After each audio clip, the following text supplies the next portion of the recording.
The new claim about the identity of Jack the Ripper is being called into question by experts who argue that the study has so many holes in it that it's a wonder it was published at all. Welcome back to InformOverload. We do the news and we make it entertaining. I'm Charlotte Dobre, the hostess with the mostest potatoes, and that's you. You're a potato. If you don't mind being called a potato and you need a place to get your news, look no further and hit that subscribe button down below. The interesting thing about science is that whenever you hit a breakthrough, other scientists will speak up and tell you that you're wrong. With that being said, let's talk about our little friend Jack the Ripper. A few days ago on this channel, Rebecca hosted a video about Jack the Ripper and his identity finally being revealed thanks to forensic science. If you haven't seen that video, it's clickable on the screen right now. Oh, you're still here. Okay, so basically, the identity of Jack the Ripper is being called into question by two experts who spoke with Live Science about this new study. Geneticist Turi King at the University of Leicester said that it's a wonder that the study was published at all because there are so many issues with it. Granted, Turi King was not involved in the study, but she was also the person who sequenced the entire genome of King Richard III, so you can probably trust her opinion. Jack the Ripper is famous for killing 5 prostitutes in London and putting their mutilated bodies on display in the year 1888, but his identity has never been revealed. Until a few days ago. Or so we thought. So the study that was recently published had a prime piece of evidence, a silk shawl found by the body of the 4th victim, Catherine Eddowes. She was killed on September 30th, 1888 in the early morning. The acting sergeant at the time, Amos Simpson, took this shawl, which was 8 feet long, from the crime scene. Some cop, right? This would never happen today. What kind of cop takes a prime piece of evidence from a crime scene? A cop from 1888, that's who. So then the shawl was passed down through his family members for generations until 2007 when it was sold to Russell Edwards.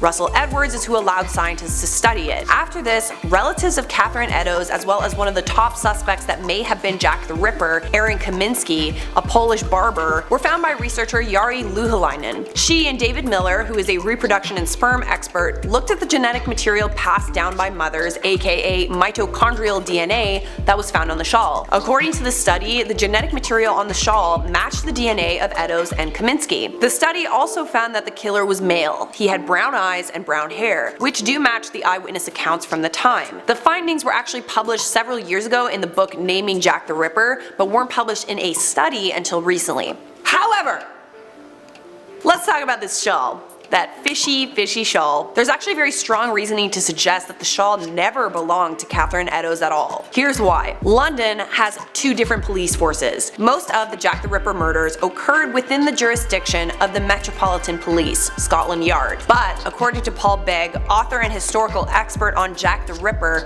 Eddowes wasn't murdered within their jurisdiction. She was murdered in the City of London police jurisdiction. Sergeant Simpson was working for Scotland Yard. So why would Sergeant Simpson even be present at the crime scene for a murder that wasn't in his jurisdiction? The answer might be that he wasn't actually there at all and he didn't get the shawl from the crime scene. To top things off, the area of London that Sergeant Simpson was patrolling at the time was nowhere near the scene of the murder. Also, according to Paul Begg, there's no evidence that a shawl was connected with Catherine Eddowes' murder anyway. He said, effectively, the provenance of the shawl is extremely bad. Of course, there's also the issue with genetic contamination.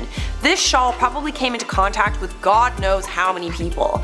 Every time that shawl was touched, their DNA ended up on it.